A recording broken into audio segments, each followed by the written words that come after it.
ভারী বৃষ্টিতে ৫ জেলায় বন্যার পূর্বাভাস। হাওড়াঞ্চলের ক্ষতিগ্রস্ত কৃষকদের সহায়তা দেওয়ার ঘোষণা প্রধানমন্ত্রীর। সংবিধান সংশোধনের ১৭ জনের কমিটির প্রস্তাব আইনমন্ত্রীর। আলোচনার পর সিদ্ধান্ত জানালেন বিরোধী দলীয় নেতা। সংসদের সংরক্ষিত নারী আসনে নির্বাচিত ৪৯ জনের তালিকা প্রকাশ, একটি আসন নিষ্পত্তির অপেক্ষায়। সুদের হার কমিয়ে বিনিয়োগ বান্ধব করা হবে, জানালেন বাণিজ্যমন্ত্রী। করমুক্ত আয়সীমা ৫ লাখ টাকা করার প্রস্তাব এফবিসিসিআই এর। ভদ্র সাজার দিন শেষ। ট্রুথ সোশ্যালে ট্রাম্পের হুঙ্কার, শত্রুপক্ষ কোনো পদক্ষেপ নিলে জবাব পাবে রণক্ষেত্রে, হুঁশিয়ারি ইরানের। স্বাগত জানাচ্ছি দ্য বিজনেস স্ট্যান্ডার্ডের নিয়মিত আয়োজন টিভিএস রাত ৮টার সংবাদে। সঙ্গে আছি আমি বর্ণা দাস। দেখছিলেন সংবাদ শিরোনাম, এবার বিস্তারিত।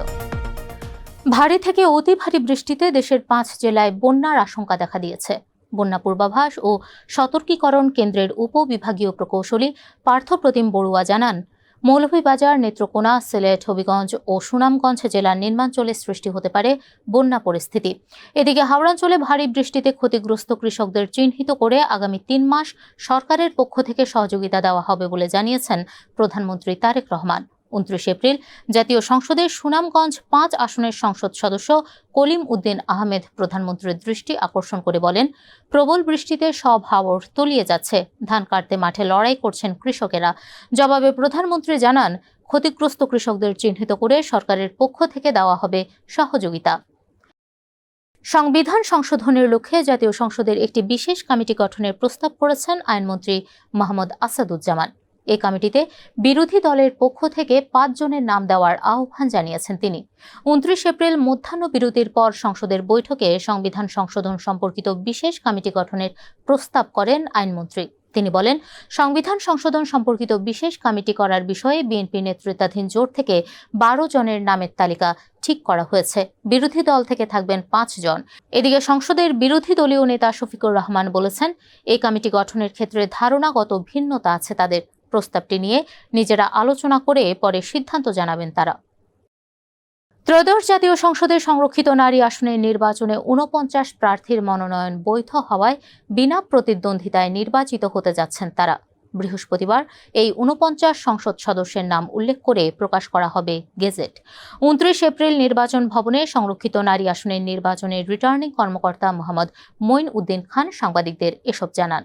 ১২ মে এই নির্বাচনের ভোটের তারিখ নির্ধারিত ছিল, কিন্তু প্রতি আসনের বিপরীতে একক প্রার্থী থাকায় বরাবরের মতো এবারও বিনা প্রতিদ্বন্দ্বিতায় নির্বাচিত হলেন বিএনপির ৩৬ জন, জামায়াত জোটের ১২ জন ও স্বতন্ত্র ১ জন। একটি আসন রয়েছে নিষ্পত্তির অপেক্ষায়।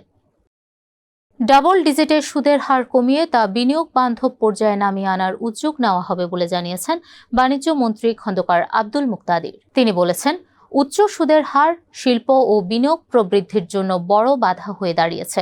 ২৯ এপ্রিল রাজধানীর ইন্টারন্যাশনাল কনভেনশন সিটি বসুন্ধরায় ৪ দিনব্যাপী Bangladesh international textile, knitting and garment industry এক্সিবিশনের উদ্বোধনী অনুষ্ঠানে তিনি এসব বলেন।